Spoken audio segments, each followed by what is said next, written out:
A primeira vez que peguei minha madrasta tentando redefinir a senha da minha conta bancária, eu não gritei, eu não chorei. Sentei-me à mesa da cozinha do meu pai, cruzei as mãos do jeito que te ensinam a ficar em posição de descanso e esperei porque eu já sabia de algo que eles não sabiam. O exército não deposita dinheiro na minha conta todo mês só por depositar. Deposita por razões que nenhum dos dois se incomodou em perguntar em 11 anos. E antes que aquela semana terminasse, meu pai finalmente aprenderia exatamente por que o governo confiava em mim com mais do que ele jamais confiou. Meu nome é Isadora Klein. Tenho 35 anos e sou tenente-coronel no Exército Brasileiro. Passei a maior parte da minha vida adulta em lugares que a maioria das pessoas não consegue encontrar no mapa, fazendo um trabalho que nem sempre posso falar, voltando para um país que muda um pouco mais toda vez que eu pisco. 2 semanas atrás, finalmente consegui licença. 14 dias. Sem missões, sem briefings, sem botas batendo no cascalho às 4 da manhã. Só silêncio. Voei para São Paulo numa tarde de terça-feira, e meu pai me buscou no aeroporto com aquele mesmo sorriso torto que ele tem desde que eu era criança. Aquele que costumava significar que tudo ia ficar bem. Eu deveria ter sabido melhor do que confiar tão facilmente num sorriso. Minha mãe morreu quando eu tinha 22 anos, pouco antes de eu ser comissionada. O câncer a levou rápido, mais rápido do que qualquer um de nós estava pronto. 2 anos depois, meu pai se casou com Linda. Eu não a odiei por isso. O luto faz coisas estranhas com as pessoas. E eu entendi, ou me convenci de que entendia, que ele precisava de alguém. O que eu não esperava era como Linda rapidamente começaria a tratar minha vida como um recurso a ser gerenciado. A verdade é que eu nunca pedi um centavo da minha família, nem para a faculdade, nem para meu primeiro carro, nem quando eu estava vivendo com um salário de tenente num apartamento de 1 quarto com um colchão no chão. Construí o que tenho com minhas próprias mãos, minha própria disciplina, meu próprio sacrifício. Essa independência é a única coisa neste mundo que é inteiramente minha. Então, quando entrei pela porta da frente da casa do meu pai naquela primeira noite, mala ainda na mão, e as primeiras palavras de Linda para mim não foram "bem-vinda em casa", mas, então, quão grande foi o adicional dessa vez? Algo no meu peito ficou muito quieto. Eu ri, desconversei. Disse a ela que era confidencial, o que nem era piada, não de verdade. Ela riu também, mas não era uma risada real. Era a risada de alguém arquivando informação. Naquela noite, no jantar, notei coisas que não tinha me permitido notar antes. Linda perguntou sobre meu soldo base, como se já tivesse um número em mente. Mencionou meu adicional de risco quase casualmente, do jeito que se menciona o tempo. Ela sabia sobre minhas contribuições para a Previdência Militar. Sabia sobre uma conta poupança que eu não tocava há 3 anos. Essas não eram suposições, eram fatos, específicos, precisos, que eu nunca havia discutido com ela uma única vez. Olhei para meu pai. Ele estava cortando o frango, olhos baixos, sem dizer nada. Família deve compartilhar o que tem, disse Linda, estendendo a mão para a taça de vinho como se tivesse acabado de afirmar algo tão óbvio quanto o céu ser azul. É isso que família faz, Isadora. Senti meu maxilar apertar, mas mantive a voz nivelada. 12 anos no exército te ensinam que você não deixa seu rosto entregar o que o treinamento está gritando por dentro. Eu não discordo disso, Linda, eu disse. Mas compartilhar implica que eu sei o que está sendo compartilhado e com quem. Ela sorriu para mim do jeito que se sorri para uma criança que disse algo fofo e ligeiramente ingênuo. Meu pai ainda não levantou os olhos. Foi a primeira vez que entendi, realmente entendi, que algo vinha acontecendo naquela casa muito antes de eu passar pela porta novamente. Algo paciente, algo que vinha se construindo silenciosamente, tijolo por tijolo, enquanto eu estava no exterior fazendo um trabalho que não deixava espaço para olhar por cima do ombro para casa. Mais tarde naquela noite, eu não conseguia dormir. Jet lag, talvez. Ou talvez fosse a pequena sensação fria sentada no meu estômago. A mesma sensação que tenho em campo logo antes de algo dar errado, antes mesmo de você conseguir nomear o que é. Abri o aplicativo do meu banco por hábito mais do que suspeita, só para verificar o saldo do jeito que sempre faço. E lá estava, um alerta de login, depois outro. Múltiplas tentativas espalhadas pelas últimas várias semanas de um dispositivo que eu não reconhecia, em horários em que eu estaria dormindo ou em serviço. Sentei-me ali no quarto de hóspedes escuro da casa do meu pai, o telefone brilhando nas minhas mãos, e senti algo mudar dentro de mim. Não pânico, ainda não. Algo mais frio, algo mais útil do que pânico. Porque se há uma coisa que o exército treinou em mim melhor do que tiro, melhor do que liderança, melhor do que qualquer habilidade tática que eu carrego, é esta. Quando você encontra o primeiro sinal de violação, você não reage, você investiga, você reúne tudo. E então, quando estiver pronta, você fecha a porta tão completamente que quem quer que tenha tentado entrar, nunca mais encontra um jeito de voltar. Coloquei o telefone na mesinha de cabeceira e, pela primeira vez desde que havia pousado, permiti-me realmente olhar para minha família. Não a família que eu lembrava, mas a que havia crescido silenciosamente em algo que eu não reconhecia mais. Não disse nada ao meu pai ou a Linda. Na manhã seguinte, fiz café, comi o café da manhã, deixei a conversa fluir para coisas seguras e fáceis. O tempo, meu voo, se eu queria ir para a casa do lago aquele fim de semana. Sorri nos momentos certos. Perguntei sobre o jardim de Linda. Passei a vida adulta inteira aprendendo a manter o rosto calmo enquanto minha mente roda 100 cenários ao mesmo tempo. E naquela manhã, sentada à mesa do meu pai com meu café esfriando, eu rodei todos eles. Porque a coisa sobre crescer é que você começa a lembrar as conversas de forma diferente uma vez que tem motivo para olhar para trás. Pensei no ano em que completei 26 anos, logo depois que minha mãe faleceu e antes de Linda se estabelecer completamente na casa. Meu pai veio até mim com uma pasta de documentos, minha certidão de nascimento, um título de poupança antigo, uma cópia do meu CPF. Deixa eu guardar isso para você, ele disse. Você vive se mudando com o exército? Fica mais fácil se ficarem num só lugar. Eu era jovem, estava de luto. Disse sim sem pensar duas vezes porque era meu pai pedindo, e não havia uma versão daquele homem na minha cabeça capaz de me fazer mal. Não pensava naquela pasta havia quase uma década. Naquela tarde, enquanto Linda estava fora no que ela chamava de Clube do Livro, embora eu nunca a tivesse visto levar um livro de verdade para lá, perguntei casualmente ao meu pai se ele ainda tinha meus documentos antigos em algum lugar. Ele hesitou só o tempo suficiente para eu notar. Depois disse que estava no escritório, na gaveta debaixo do armário de arquivos. Encontrei exatamente onde ele disse que estaria. Mas não eram só meus papéis mais. Havia fotocópias que eu não lembrava de ter feito. Havia um extrato bancário impresso de uma conta que eu havia fechado anos atrás, uma da qual eu tinha certeza de que nunca havia dado acesso a ninguém.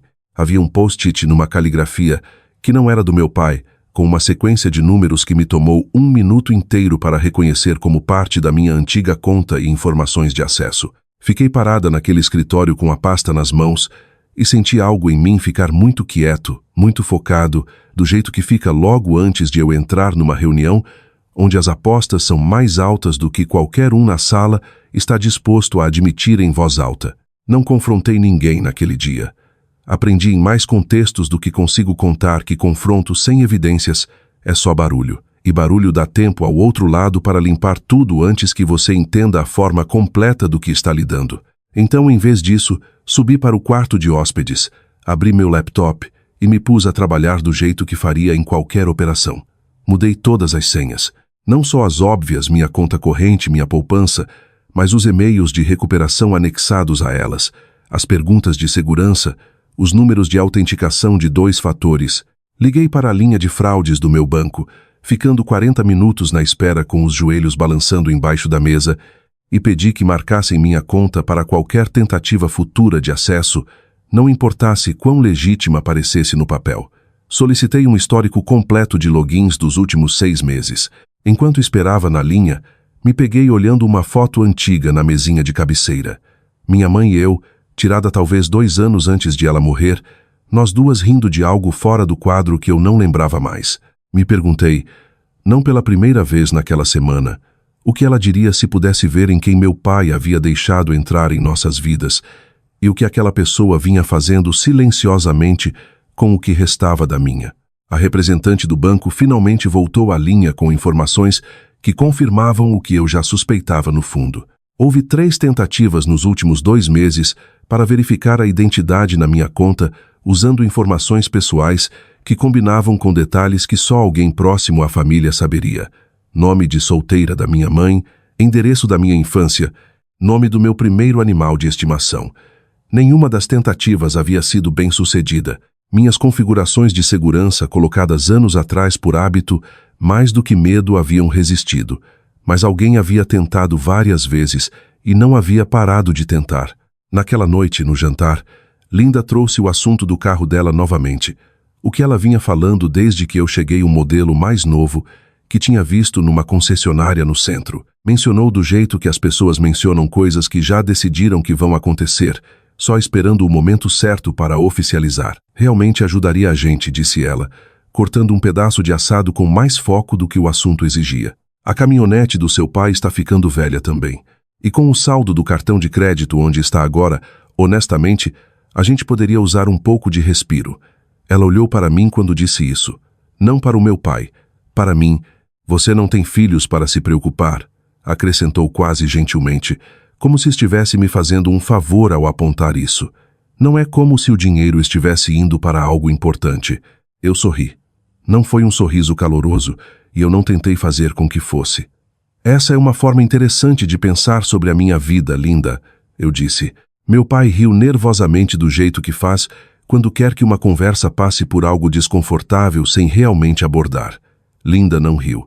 Ela só me observou, esperando para ver se eu ofereceria algo mais. Eu não ofereci. Terminei meu jantar, agradeci a Linda pela comida e me desculpei cedo, dizendo que o jet lag ainda estava me afetando. Não era exatamente mentira. Eu estava cansada, mas não do voo. Estava cansada de perceber completamente que a mulher sentada do outro lado da mesa havia passado anos construindo um plano em torno do meu salário, do meu sacrifício, dos meus anos no exterior, e que meu próprio pai ou havia ajudado ela a fazer isso, ou simplesmente nunca se importou o suficiente para notar. Lá em cima, deitei no escuro e pensei em todas as missões que havia comandado, onde a parte mais difícil não era o perigo. Era a espera, a observação, a coleta de inteligência, deixando o outro lado acreditar que tinha a vantagem até o momento em que não tinha mais. Fechei os olhos e disse a mim mesma a mesma coisa que digo a todo soldado sob meu comando antes de algo difícil. Paciência não é fraqueza. Paciência é como você vence. 3 dias depois, meu telefone tocou enquanto eu corria ao longo do parque perto do bairro do meu pai. O tipo de corrida que faço para limpar a cabeça, para lembrar como é minha própria respiração sem tiros ou barulho de motor por baixo. O número na tela pertencia ao departamento de fraudes do meu banco. Diminuí para uma caminhada, meu coração já acelerando por razões que nada tinham a ver com a corrida. A mulher na linha foi educada, profissional, do jeito que pessoas treinadas para dar más notícias com cuidado sempre são.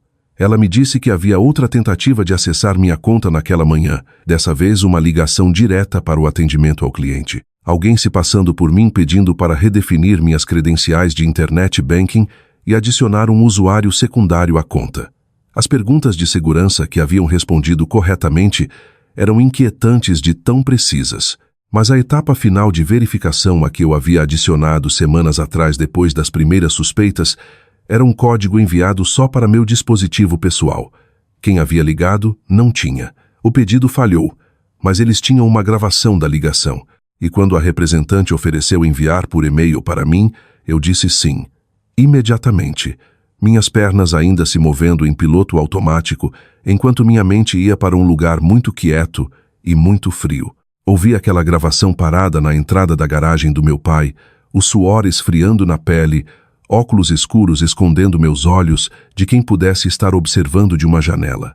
Era a voz de Linda, inconfundivelmente a voz de Linda, calorosa e confiante, explicando à representante que estava ajudando a enteada, que viaja constantemente a trabalho, a colocar a conta em ordem.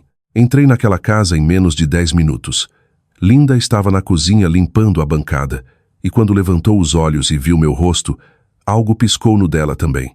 Não exatamente culpa, algo mais próximo de irritação, como se eu tivesse interrompido uma tarefa que ela considerava perfeitamente razoável. Recebi uma ligação do meu banco, eu disse, mantendo a voz nivelada do jeito que faria com um soldado que acabou de cometer um erro grave em campo. Alguém tentou se adicionar à minha conta hoje de manhã.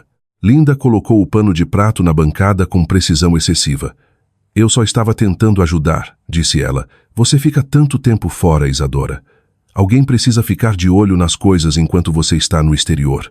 Quem te deu permissão para ligar para o meu banco? Sou esposa do seu pai, disse ela. Como se aquela frase sozinha devesse responder todas as perguntas que eu pudesse fazer. Dinheiro nesta família é compartilhado. É assim que famílias funcionam. Não é assim que o meu dinheiro funciona, eu disse. Meu pai entrou exatamente naquele momento, atraído pela tensão na sala, do jeito que as pessoas sempre são atraídas para uma briga da qual prefeririam não participar. Olhou entre nós e eu o vi fazer o que ele sempre faz. Amenizar o momento, suavizar, proteger a paz da casa em vez da verdade dentro dela. Vamos agora, disse ele. Não houve mal nenhum. Linda só estava tentando ajudar. Algo em mim ficou muito quieto então. O tipo particular de quietude que vem logo antes de eu parar de fazer perguntas e começar a dar ordens. Não houve mal nenhum, repeti. Pai, alguém ligou para o meu banco se passando por mim. Isso não é ajudar. Isso é fraude. Essa é uma palavra forte, disse ele, a voz apertando. É a palavra exata. Linda cruzou os braços, erguendo o queixo do jeito que as pessoas fazem quando decidiram que são elas as ofendidas. Eu te criei por 11 anos, Isadora. Acho que mereci. Senti algo se mover atrás das minhas costelas. Algo que vinha se construindo silenciosamente, desde o momento em que encontrei aquela pasta no escritório do meu pai, desde os alertas de login, desde cada pequena invasão paciente que escolhi notar em vez de ignorar. Fiquei mais ereta do jeito que fico quando me dirijo a uma sala de pessoas que precisam entender imediatamente e sem ambiguidade que a conversa mudou. Pai, eu disse, olhando diretamente para ele, a voz firme de um jeito que fez os dois ficarem imóveis. Você sabe por que o exército me paga? A cozinha ficou em silêncio. Até a geladeira pareceu zumbir um pouco mais baixo. Meu pai piscou, pego de surpresa pela pergunta. Do jeito que as pessoas sempre ficam quando você pergunta algo que elas presumiam já entender. Porque você é oficial, disse ele lentamente. Por causa da sua patente. Não, eu disse. Não é por isso. Linda abriu a boca para dizer algo. Alguma distração, algum comentário pequeno e desdenhoso projetado para encolher o momento de volta a um tamanho que ela pudesse gerenciar. Levantei uma mão, não agressivamente, só o suficiente para deter, lá antes que começasse. Preciso que vocês dois realmente ouçam isso, eu disse, porque acho que nenhum de vocês entende o que vocês veem tentando pegar um pedaço. O rosto do meu pai havia ficado pálido, o tipo de pálido que vem quando uma pessoa percebe tarde demais que uma conversa que achava controlar já havia escapado completamente das mãos dela.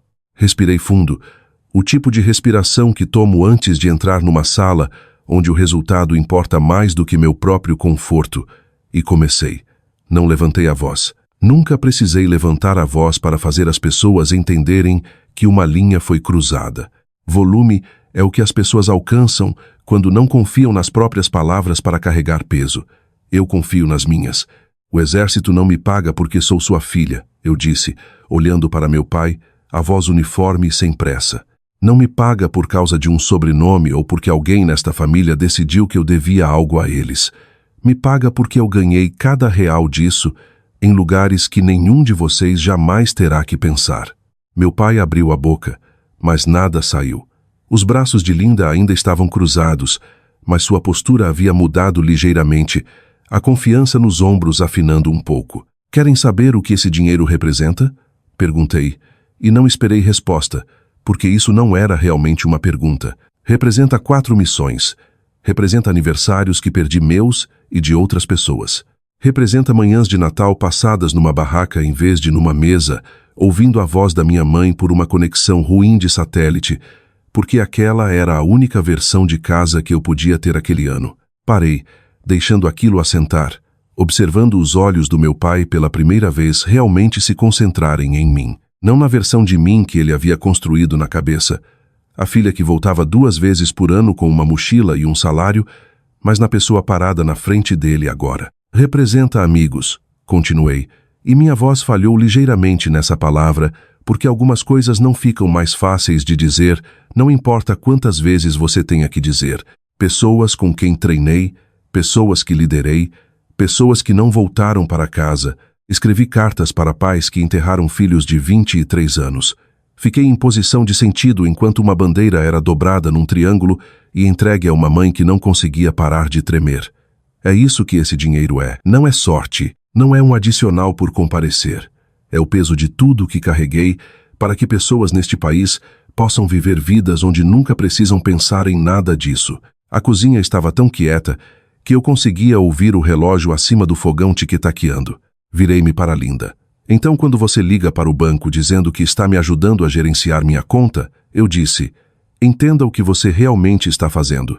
Você está tentando colocar as mãos em algo que não é seu para tocar, e está fazendo isso sem minha permissão, sem meu conhecimento e sem qualquer direito a isso. O maxilar de Linda apertou. Eu não quis fazer mal nenhum com isso, Isadora. A intenção não desfaz o fato de que aconteceu 3 vezes, eu disse. A pasta no escritório do pai também não foi acidente. Alguém fotocopiou documentos que não eram deles para fotocopiar. Alguém anotou números de conta que não eram deles para anotar. O rosto do meu pai havia passado de pálido para algo mais próximo de cinza. Eu conseguia ver o momento em que aquilo caiu sobre ele. Não só o que Linda havia feito, mas quanto disso ele havia permitido simplesmente por nunca fazer uma única pergunta. Diga à sua esposa para parar de mexer no meu dinheiro, eu disse, ainda olhando para ele, a voz calma mas absolutamente inabalável. Meu dinheiro é meu, não dela, não seu meu. Eu ganhei o direito de decidir o que acontece com ele, e ninguém nesta casa tem o direito de decidir isso por mim só porque compartilhamos um sobrenome. A compostura de Linda finalmente rachou ligeiramente, um lampejo de algo defensivo cruzando seu rosto. Você faz parecer que eu sou algum tipo de criminosa. Eu não sou a que ligou para um banco se passando por outra pessoa, eu disse. Isso não é som, é fato, e há uma gravação disso. O silêncio que se seguiu foi diferente dos anteriores. Não era mais confusão. Era o silêncio de 2 pessoas percebendo que qualquer arranjo silencioso que haviam construído ao longo dos anos, quaisquer suposições que haviam feito sobre o que eu eventualmente cederia e forneceria, havia acabado de ser permanentemente fechado. Ela precisa saber onde está a linha, eu disse, meus olhos ainda no meu pai porque não vou repetir esta conversa. Olhei para Linda uma última vez e mantive a voz controlada do jeito que falaria com qualquer um que precisasse entender que um aviso não era uma ameaça. Era simplesmente informação. Cruze essa linha de novo, eu disse, e isso não vai ficar uma conversa educada. As mãos do meu pai tremiam ligeiramente nas laterais do corpo, embora eu não ache que ele percebesse. Ele olhou para mim do jeito que se olha para alguém que você achava conhecer completamente, só para descobrir uma estrutura inteira por baixo que você nunca notou. Havia uma fundação construída de disciplina e independência e anos aprendendo a ficar inteiramente de pé sozinha. Pela primeira vez desde que havia passado pela porta da frente, observei meu pai realmente me ver. Não a filha que ele lembrava dos verões na casa do lago. Não a menininha que costumava dormir no ombro dele durante longas viagens de carro. Alguém diferente. Alguém que havia construído uma vida forte o suficiente para que ninguém, nem mesmo família, pudesse silenciosamente pegar pedaços dela sem que ela percebesse. Virei-me e subi as escadas, deixando os 2 parados naquela cozinha com o peso de tudo que eu havia dito, assentando no espaço entre eles. Atrás de mim, ouvi meu pai finalmente falar. A voz baixa, incerta, dirigida a Linda. O que mais você fez que eu não sei? Não fiquei para ouvir a resposta dela. Eu já sabia que precisaria de mais do que palavras para entender a verdade completa do que vinha acontecendo naquela casa. Não dormi muito naquela noite, mas não foi o tipo inquieto de insônia que vem da raiva. Foi o tipo focado, o tipo que aprendi a usar em vez de lutar contra. Às 4 da manhã, eu tinha uma lista. Cada conta, cada documento, cada data. Consegui me lembrar de Linda fazendo uma pergunta que parecia casual na época, mas que agora lia muito diferente. Já havia feito briefings de inteligência com menos preparação do que coloquei naquele bloco de notas antes do sol nascer. Às 8, liguei para uma advogada que havia usado anos antes para ajudar a redigir meu testamento antes da minha segunda missão, uma mulher chamada Daniela Ferraz, afiada, sem sentimentalismo, exatamente o que a situação exigia. Contei tudo a ela. A pasta no escritório do meu pai as tentativas de login, a ligação gravada.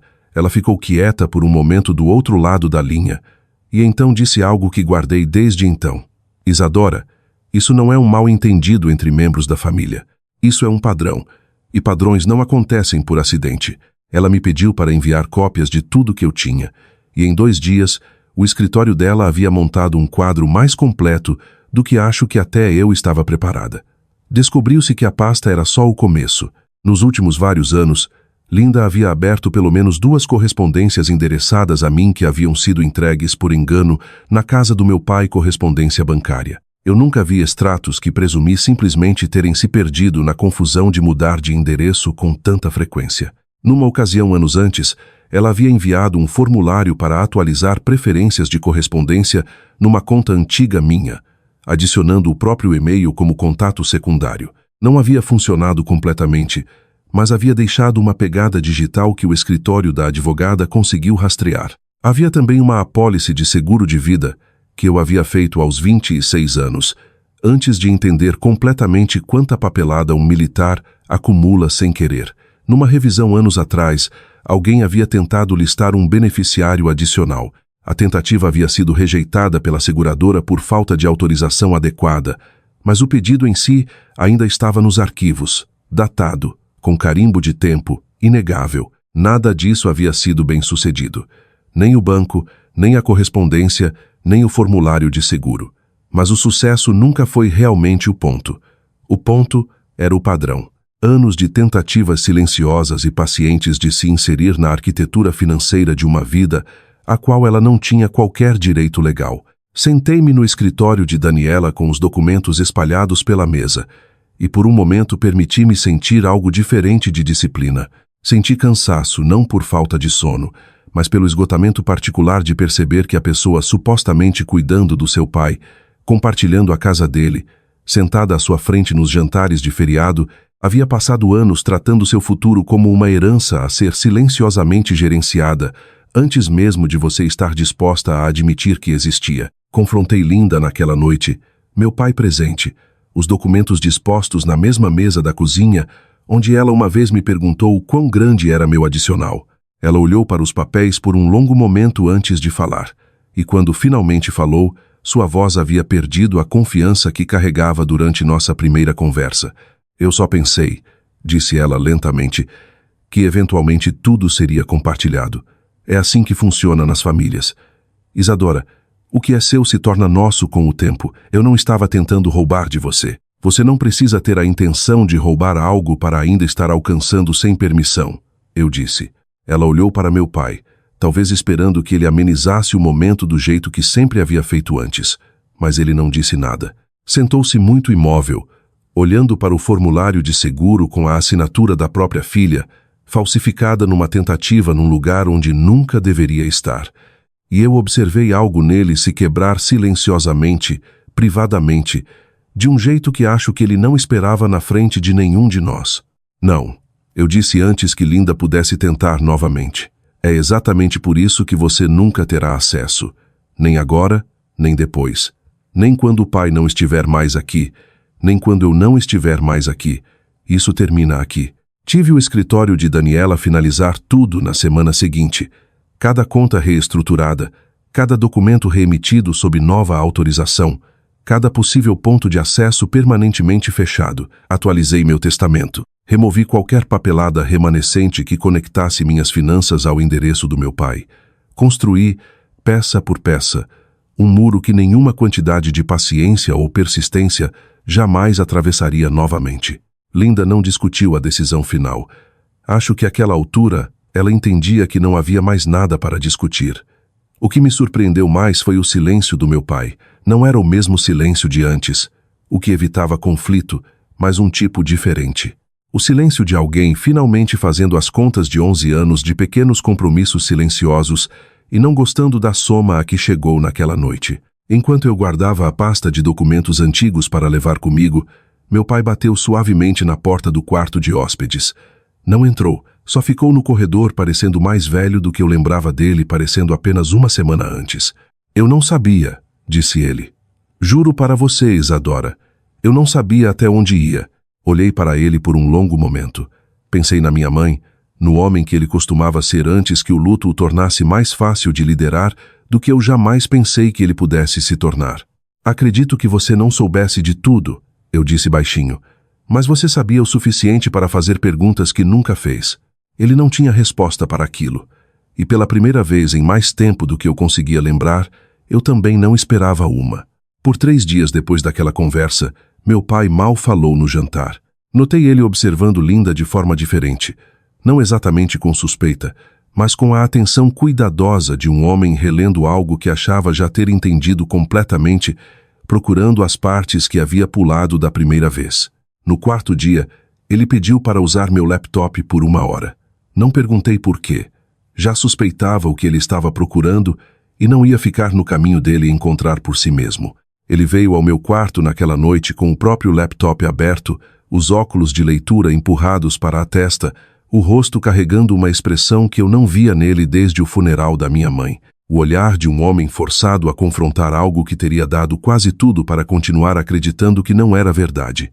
Eu fui ver nossos e-mails, disse ele, sentando-se lentamente na beira da cama, como se as pernas não tivessem certeza de que queriam sustentá-lo. Anos deles. Eu queria ver se estava perdendo algo ou se só estava sendo paranoico. E eu perguntei, embora já soubesse que a resposta ia machucar-lo mais do que ele esperava. Ele virou o laptop para mim.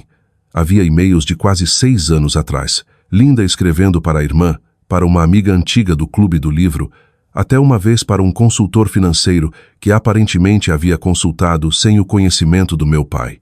Em quase todas as mensagens, meu nome aparecia em algum lugar, sempre no contexto de dinheiro, meu salário, meu adicional de risco, minhas contribuições de aposentadoria.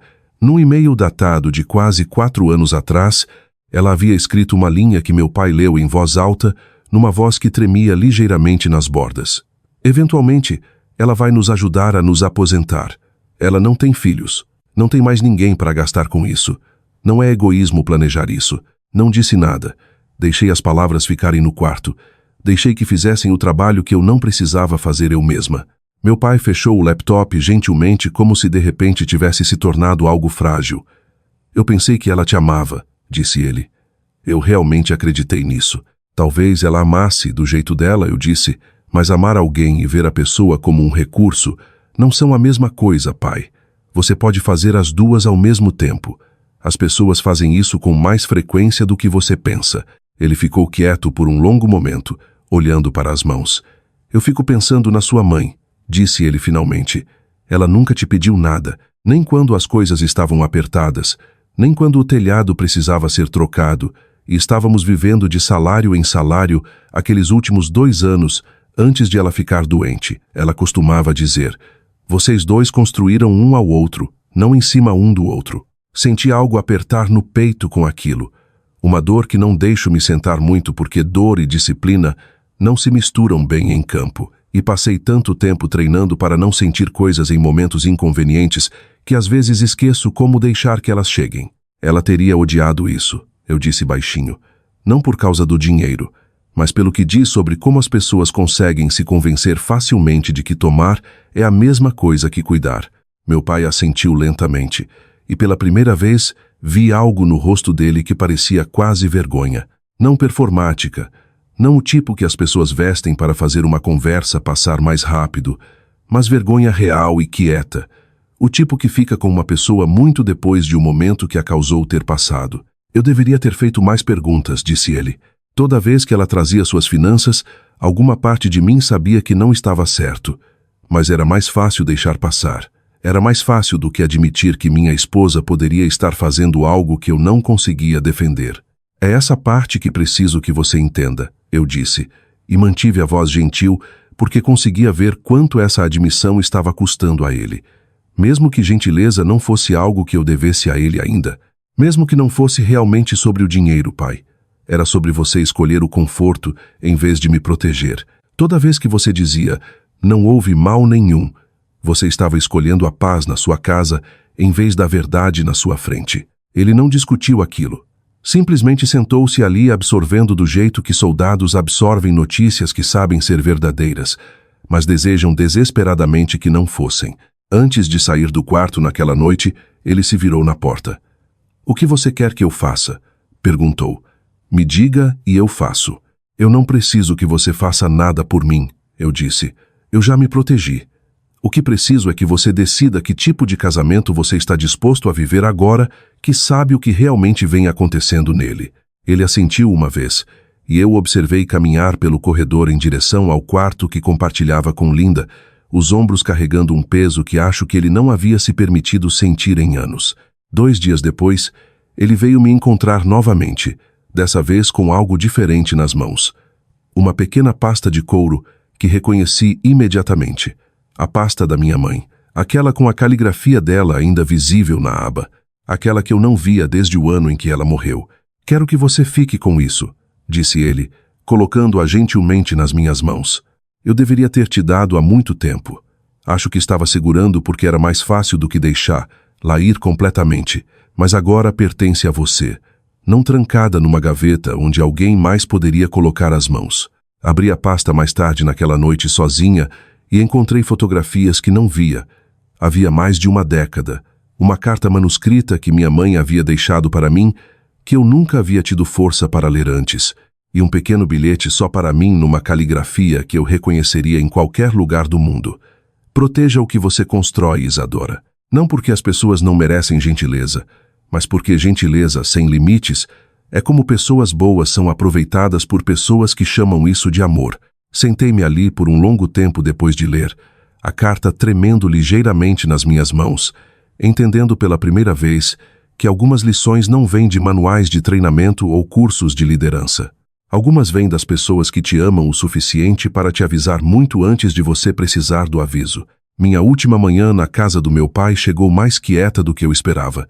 Eu havia arrumado a mala na noite anterior do jeito que sempre faço. Metódica, sem pressa, tudo dobrado na mochila com a mesma precisão que usaria preparando para uma missão. Porque hábitos como esse não desligam só porque você está só dirigindo de volta para a base em vez de voando para o exterior. Meu pai já estava na cozinha quando desci, sentado à mesa com uma pequena caixa na frente dele. Linda não estava à vista e eu não perguntei onde ela havia ido. Algumas conversas são melhores sem plateia, mesmo quando a plateia é tecnicamente família. Queria te dar isso antes de você ir, disse ele, empurrando a caixa na minha direção.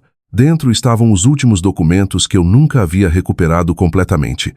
Minha certidão de nascimento original, um CPF antigo, chaves de uma casa onde não morava desde os 18 anos e uma pasta de documentos financeiros de anos atrás.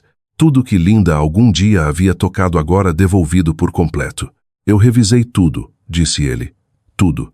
Me certifiquei de que não havia mais nada em lugar nenhum nesta casa que não estivesse contabilizado. Olhei para a caixa por um longo momento antes de pegá-la. Obrigada, eu disse. E quis dizer, mesmo que gratidão e perdão não sejam a mesma moeda, e eu não estava preparada para gastar a segunda ainda, eu deveria ter te protegido, disse meu pai, a voz baixa, firme de um jeito que eu não ouvia dele havia anos. A vida toda, eu deveria ter sido o que ficava entre você e qualquer um que tentasse se aproveitar do que você construiu. Em vez disso, você teve que fazer sozinha do mesmo jeito que fez tudo mais sozinha. Coloquei a caixa na mesa e olhei para ele. Realmente olhei do jeito que havia aprendido a olhar para as pessoas ao longo dos anos, além do que dizem e no que o silêncio deles custa. Você deveria ter me respeitado, eu disse baixinho. Proteção é o que você faz por alguém que não consegue fazer por si mesmo. Eu sempre consegui fazer por mim mesma, pai. O que eu precisava de você não era proteção, era respeito. Era você fazer perguntas quando algo não parecia certo em vez de escolher o que mantinha a paz na sua casa naquele dia. Ele assentiu lentamente e eu observei algo se assentar nele. Um entendimento que havia demorado muitos anos e muito dano para chegar. Linda desceu justo quando eu estava fechando o zíper da mochila. Ficou parada na porta por um momento. E pela primeira vez desde que eu havia chegado 2 semanas antes, ela parecia genuinamente incerta, a confiança totalmente sumida da postura. Isadora, disse ela, eu sinto muito. Não espero que você acredite nisso logo de cara, mas eu sinto. Virei-me para encará-la e mantive a voz nivelada, a mesma voz que usaria ao me dirigir a qualquer um que precisasse ouvir algo claramente sem espaço para interpretação errada. Acredito que você sente muito por ter sido pega, eu disse. Se você sente pelo que realmente fez, isso é entre você e quem quer que você responda. Mas quero ser clara sobre algo para não haver confusão daqui para frente. Ela esperou, e eu deixei o silêncio se estender só o suficiente para ter certeza de que ela entendia o peso do que estava por vir. Perdão não restaura acesso, eu disse. Talvez um dia eu encontre um jeito de perdoar o que aconteceu aqui. Esse é um processo que vou trabalhar no meu próprio tempo, nos meus próprios termos. Mas perdão e confiança são duas coisas completamente diferentes. E confiança é algo que você não tem o direito de exigir de volta só porque tempo suficiente passou. Linda não discutiu. Acho que àquela altura ela entendia que não havia mais nada para discutir. Simplesmente assentiu quietamente e saiu do caminho para me deixar passar. Meu pai me acompanhou até o carro carregando minha mochila mesmo que eu tivesse dito que conseguia sozinha. Alguns hábitos, suponho, demoram mais para desaprender do que outros. E decidi que aquele, em particular, era um que eu podia deixar ele manter. No carro, ele me abraçou por mais tempo do que costumava, e quando se afastou, havia lágrimas nos olhos que ele não se incomodou em esconder. Eu te amo, Isadora, disse ele. Eu sei que isso não conserta o que deixei acontecer, mas preciso que você saiba que é verdade. Eu sei que é verdade, eu disse. Amar alguém e proteger não são sempre a mesma coisa, pai. Acho que nós dois aprendemos isso essa semana. Entrei no carro, liguei o motor e olhei para ele uma última vez pela janela antes de sair da garagem. Ele ficou parado no quintal, mãos nos bolsos, me observando ir do jeito que costumava me observar partir para o treinamento básico todos aqueles anos atrás. Só que dessa vez, acho que ele não estava preocupado com para onde eu estava indo. Acho que pela primeira vez ele entendia exatamente para o que eu estava voltando e exatamente quanto havia me custado construir uma vida sólida o suficiente para sobreviver a pessoas tentando silenciosamente pegar pedaços dela. Dirigindo de volta para a base naquela tarde, pensei em tudo o que havia acontecido naquelas 2 semanas. A pasta no escritório, a ligação gravada, os e-mails, a carta da minha mãe esperando por mim numa caixa que nunca pensei que recuperaria. E pensei em algo que diria a qualquer jovem soldado sob meu comando se algum dia precisasse ouvir. As pessoas acham que o exército nos paga para carregar uma patente. Estão erradas. Nos paga por disciplina, por sacrifício, por responsabilidade carregada silenciosamente dia após dia, quer alguém esteja olhando ou não. E há uma lição que tive que aprender fora do exército, em algum lugar onde nenhum manual de treinamento jamais me preparou. Às vezes, a fronteira mais difícil de defender não é aquela numa fronteira distante guardada por cercas, postos de controle e regras de engajamento. Às vezes é aquela dentro da sua própria família, aquela que ninguém te avisa que você terá que construir sozinha, tijolo por tijolo, só com sua própria resolução quieta. Se esta história significou algo para você, se qualquer parte dela te lembrou de uma fronteira que você teve que defender na sua própria vida, eu adoraria ouvir sobre isso. Deixe um comentário abaixo e me diga de onde você está assistindo esta noite. Temos tantas mais histórias como esta para compartilhar com você todos os dias. Então, certifique-se de se inscrever. Assim você nunca perde um momento como este. Vamos continuar essa jornada.